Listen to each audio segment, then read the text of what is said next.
Sanctuaire Agori de Mengamé, espace protégé situé dans le département de l'Anvila et du Dielobo, vaste de plus de 26 780 hectares appartenant au complexe d'aires protégées transfrontaliers du Cridome, abrite de nombreux primates à l'instar du gorille et du chimpanzé et dont l'équilibre est menacé par l'action de l'homme a été l'objet d'un atelier dans le projet suivi participatif des forêts autour et dans le sanctuaire Agori de Mengamé organisé par ASD, entendez Action Sustainable Development, ici même à Samblima, sur les objectifs et les justificatifs du projet. Écoutons la coordonnatrice du projet au micro de la rédaction. Je suis Madame Oueladine Diki Geneviève, coordonnatrice de l'association dénommée Action for Sustainable Development, basée à Yaoundé, mais nous travaillons sur l'étendue du territoire camerounais. Et actuellement à Samblima, nous sommes là pour restituer le niveau d'avancement de la mise en œuvre du projet de suivi participatif du couvert forestier dans le sanctuaire et autour du sanctuaire Agori de Mengamé. Alors, qu'est-ce qui justifie ce projet? C'est que pendant un an et demi, en 2021, de 2021 à 2022, nous avons fait le suivi satellitaire du couvert forestier dans le sanctuaire Agori de Mengamé grâce aux outils développés par Global Forest Watch, en l'occurrence le Forest Watcher, et nous avons constaté qu'il y a déjà une activité anthropique qui se développe propicement aux alentours dans la zone tampon du sanctuaire Agori et ce qui attire plus l'attention, c'est que à l'intérieur même du sanctuaire, il y a déjà l'action humaine. Et si l'action humaine entre dans le sanctuaire Agori, il va sans dire que les primates qui s'y trouvent et les grands mammifères qui s'y trouvent sont en danger. Alors si on ne prend pas rapidement des actions pour limiter l'intrusion de la communauté dans le sanctuaire, notre biodiversité sera en péril. Les attentes de l'atelier sont claires, une fois encore la coordonnatrice du projet.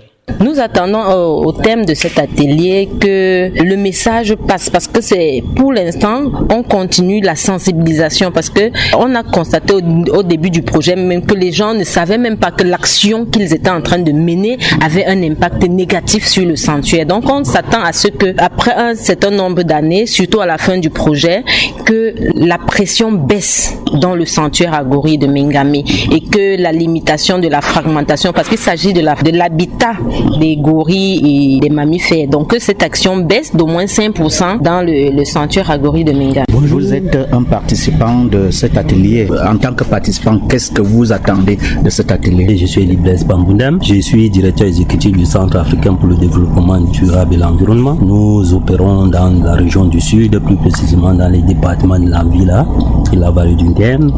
Nous travaillons sur des questions de gestion durable des ressources forestières avec un volet conservation.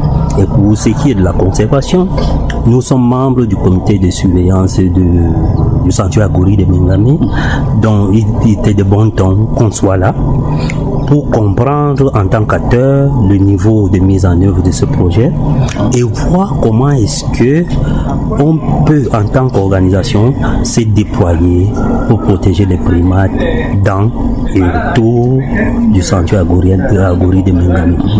Alors l'action que vous implantez sur le terrain, vous croyez que ça peut avoir un impact?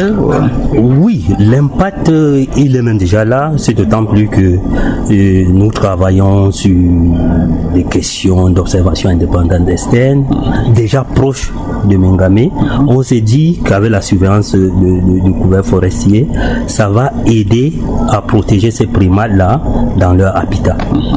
Donc l'impact, il est positif. Oui. Alors, en tant qu'observateur, quel message est-ce que vous pouvez envoyer à ceux qui sont impliqués dans ce projet ou bien ceux qui influent au niveau du sanctuaire Agori de Mengamé? Ceux qui ont une quelconque influence à quelque niveau que ce soit, nous leur demandons de nous encourager, nous autres qui travaillons organisation de la société civile dans le sanctuaire, en termes de fourniture de la documentation sur le sanctuaire, sur le projet, et pourquoi pas faciliter l'accès au financement, puisque c'est un travail qui nécessite beaucoup de sous.